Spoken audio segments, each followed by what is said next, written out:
Hello students, in this lecture we'll calculate the energy of a continuous charge distribution.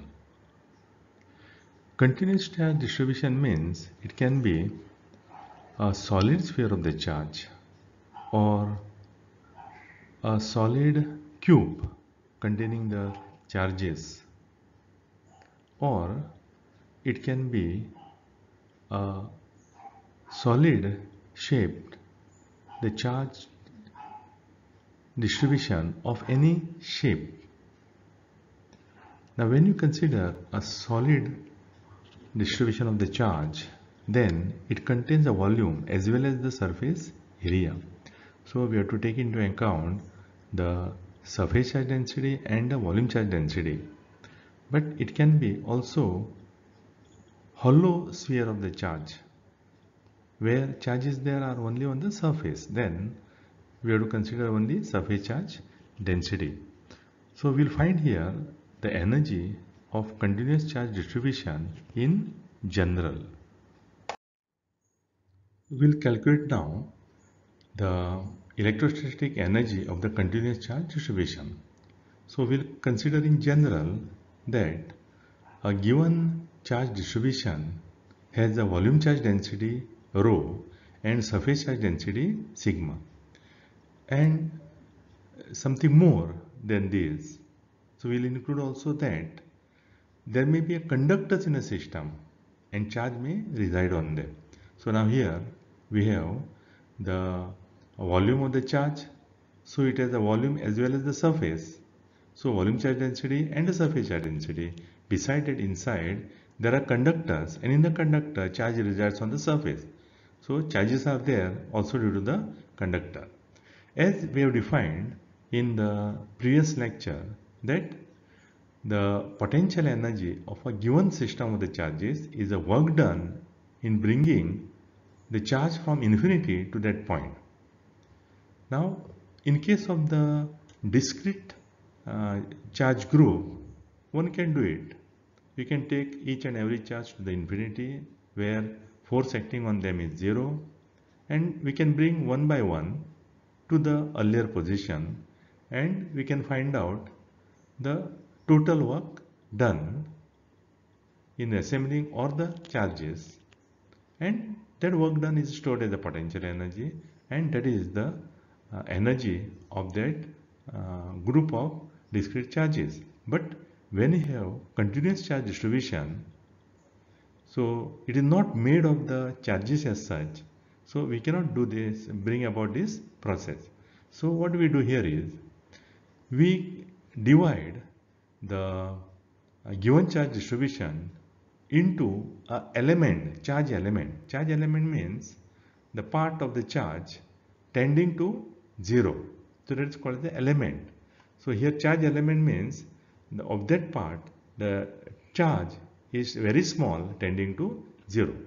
Then we imagine that charge distribution is at infinity, and then we bring these elements one by one and place it in their earlier position, and we calculate the total work done. So now let us find the work done in bringing this element from infinity to that point where earlier it was positioned in the charge distribution. Now let us say that at that charge distribution, at that point where it was situated, potential is phi dash x comma y comma z. This, see, for the element we we mark these quantities with the dash.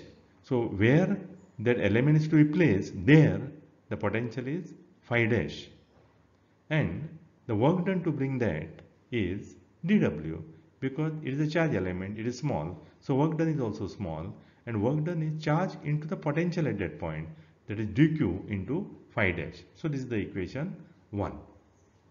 Then this small charge may be added to the volume element such that dq equal to d rho dv. So that volume element is, the volume is dv, and the charge density of that volume element is d rho, or it may be added to the surface element at that point such that dq equal to d sigma ds. So or it can be added to both, either on the volume element or on the surface. Then we have to find total electrostatic energy of this assembling the charge distribution. To get the total energy means total work done, and by summing this, that means by integrating this, we can get the total energy of that continuous charge distribution. Now, as the charges are brought from infinity to the respective points, then what happens is a charge density will be proportional to the total charge. That is, the charge densities will be same fraction alpha of their final value. So some final value is there. So charge density will also increase as the charges are added to the volume or a surface. A charge density will also increase. But what happens is, now this is uniformly brought. Since it is uniformly brought to that different points, so the charge density at any time, that means for any value of the charges which are brought, it will be some fraction of the final value. So now the final, let us say that final value is rho, that is the volume charge density, and sigma, that is the surface charge, this is the final value. Then these charge densities at any stage while bringing these charges from infinity to that point will be alpha times that rho and alpha times that sigma, okay, because alpha is a fraction.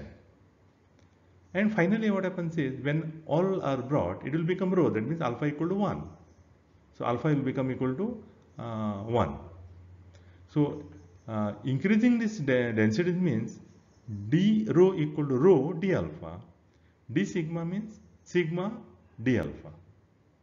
Then we substituted this in the equation 1. So this is the equation 1, that dw equal to dq phi dash x y z, and we substitute here dq, but there are two things here. One is because of the volume and because of the surface. So because of the volume, dq is d rho dv, and that potential phi dash, and because of the surface charge density, the dq is the d sigma ds, and potential is phi dash.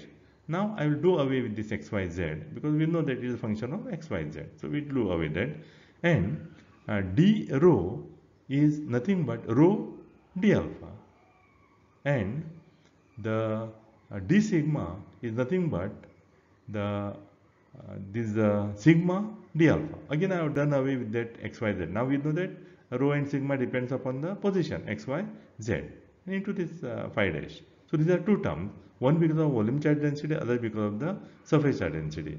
Now we'll find the total electrostatic energy. So we'll sum this equation 1. So that summation is brought about by integration, because it is a continuous charge distribution. We bring about the integral. So then, and that work done is stored as a potential energy.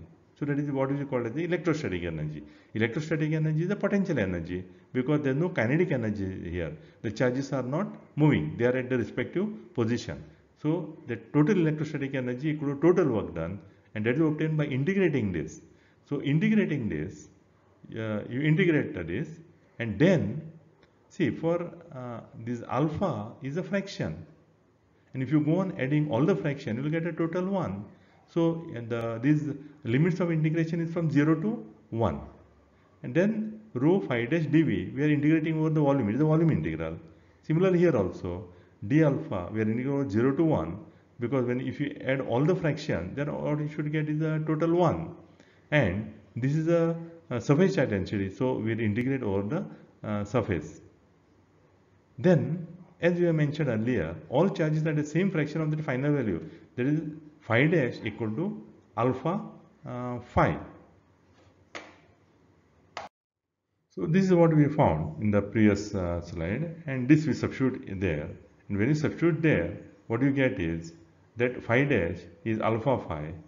Here also phi dash equal to alpha phi, and so now we have to integrate this. When you integrate this alpha d alpha, you get alpha square by 2, limit is from 0 to 1, and integral of this volume integral rho phi dv.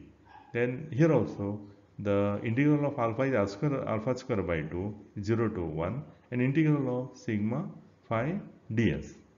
Then we substitute upper limit minus substitute lower limit. So what you get is, when you substitute alpha equal to 1, because alpha is a variable here, so there is 1 by 2 minus 0.